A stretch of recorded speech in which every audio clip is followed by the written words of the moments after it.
Testing. Hello!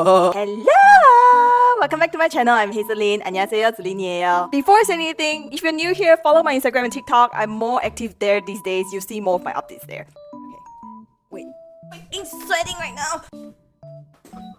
So I posted a Q&A on my Instagram story yesterday. And I have this question. To be honest, I typed a long text and the text is like so small. I doubt anyone can read that, so I decided to make a video. For those who doesn't know, I'm a Malaysian. I lived in Singapore for 7 years before moving to Korea, and now I am in Korea for almost 2 years. I am going to share with you the pros and cons in my opinion living in Singapore and in Korea. So let's start with the pros living in Korea. As someone who spent my early adulthood in Singapore all the way to my mid-20s, I find the living cost in Korea quite reasonable. Comparing to Singapore, there are a lot of things to enjoy with a reasonable price. What I just said is validated by a Singaporean as well. I'm gonna share a few examples. There's this barbecue restaurant that I visit often. It's in my neighborhood. We usually pay about 40 Sing dollar for the two of us. The restaurant serves only pork. In Korea, here's a good tip. If you want good quality of food, go to the place that specializes on something. Okay, the pork barbecue is $40, and when I want to eat beef, I go to Majang Market. It's a meat market, so I buy hanu from the market and go to the dedicated restaurant kind of place, and we barbecue the meat there, and we spend about $120 for the both of us. Is that cheap? No, $120 is not cheap, but it's hanu, man. It's hanu. In Singapore, I pay $100 for pork and beef set in Oppa Barbecue, and the quality compared to a $40 and $120, So my point is, in Korea, no, it's not cheap, but with a reasonable amount of money, you can really enjoy something high quality. There's this pasta place. It's my favorite pasta place in Seoul. One pasta costs about 16 to 22 Sing dollar, but the quality, even $40 pasta in Singapore, I don't think it's as good as that one. Another example, sushi omakase. I pay about $50-$60 in Korea for lunch omakase, and it's so fresh because in Korea you can catch those fish. I am so happy with what I paid. During my first time, I was like, oh my god, can I really enjoy this kind of quality with this amount of money? I'm willing to pay about like 10 or 20 more dollar. And then in Korea, there's 4 seasons. I love raw fish. In winter, there's this fish called 방어. It's the best during winter, and in some famous restaurants, people queue to eat that one during winter. So during winter, I look forward to eat the best strawberries. Summer, watermelon, melon. During autumn, I look forward to eat shy muscat, mandarin oranges. And not only food, there are also like things to do. During winter, you can go skiing, but I'm not so interested in that. I do 눈썰매, snow slide.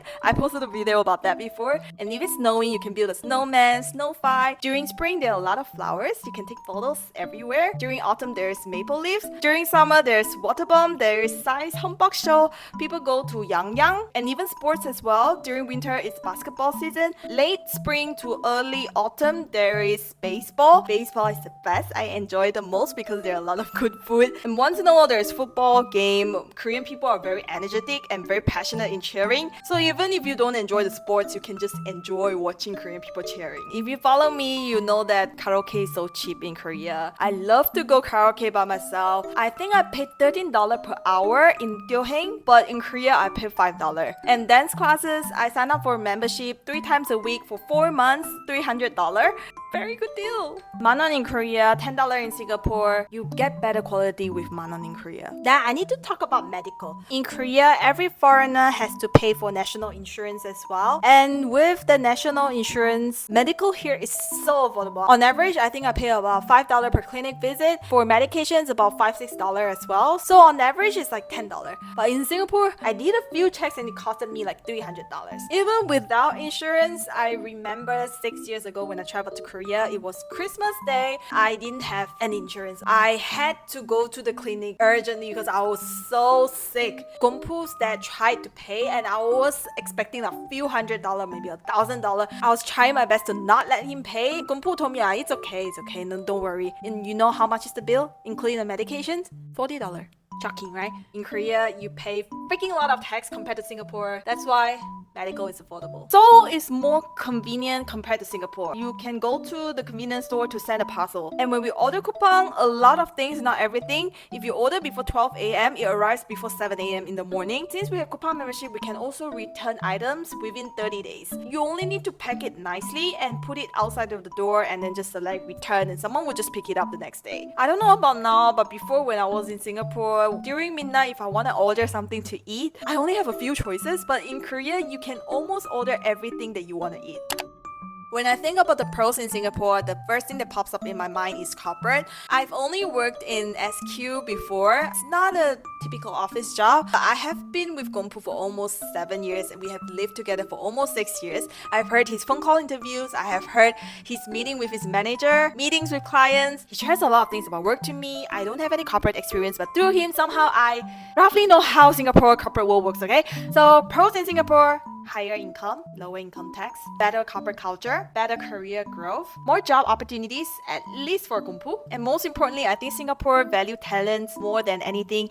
In Korea, you can watch this video if you haven't. For a spontaneous getaway, there's Bintan, Batam, JB, or maybe Bangkok to go. The cost of travel is way lower. In Korea, it's good. You can travel domestically. There are a lot of things to see. But if you want to get out of Korea, let's talk about Japan. Japan is not expensive, but it's not cheap either. Taiwan, yes, it's way more affordable, but I went to Taiwan last year for 4 days. Flight ticket for the both of us, hotel for 4 nights, $1,200. But if I'm in Singapore, I think it's way more affordable to do more spontaneous trips to neighbor countries.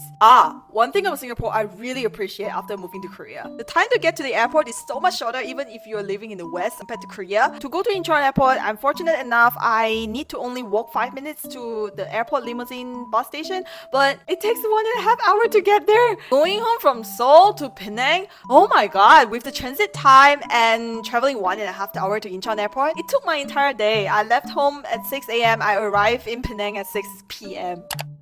Now, the cons in Korea, to be honest, I'm not very affected because I am a foreigner. I have heard so many times from a lot of Korean people, including Gongpu, they have the same opinion. They all say that Korean people judge us silently. They care about looks a lot. They care about other people's business a lot. I'm a foreigner, like Korean people don't really care about me. Even if they care about me, I don't care. You know, I don't think I am to be judged. Anyway, I do notice that people tend to talk about looks a lot, compliment about looks a lot, but in Singapore, people talk lesser about looks.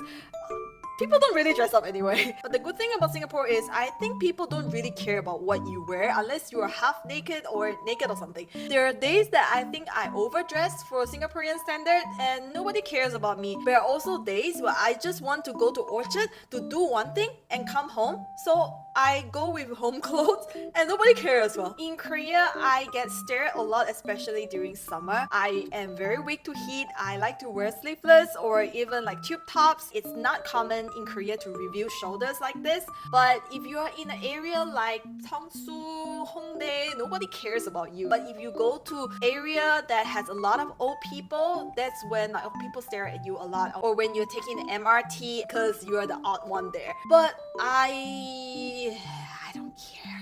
And another cons in Korea is to rent a house, you need to pay a big amount of deposit. There is 월세 and 전세. For 월세, the higher the deposit you pay, the lower the rent you pay, and vice versa. And for 전세, you pay only the deposit, but it's a so big amount. Like $3, $4, $5, $6, $700,000. Normal people don't have this big amount of cash. What you're gonna do, you're gonna loan from the bank and pay the bank interest rate. By right, you're gonna get all the deposit back at the end of your lease, but in Korea, there are a lot of scams. A lot of people run away with the money, which I still don't know how if you have a contract. I don't understand, and apparently Korean people don't understand why it can't happen, you know? Cons in Singapore, I only have one thing to say, and I think you and I agree. One big word: boring. If you want to do something, it's gonna cost a lot of money. North, South, East, West have similar shopping malls. That is why Singaporeans, people who live in Singapore, they tend to travel out of Singapore like once in 1 or 2 months. I honestly think that if Singapore has more affordable lifestyle activities, it's a perfect place to live. So, conclusion. Do I prefer to live in Singapore or in Korea?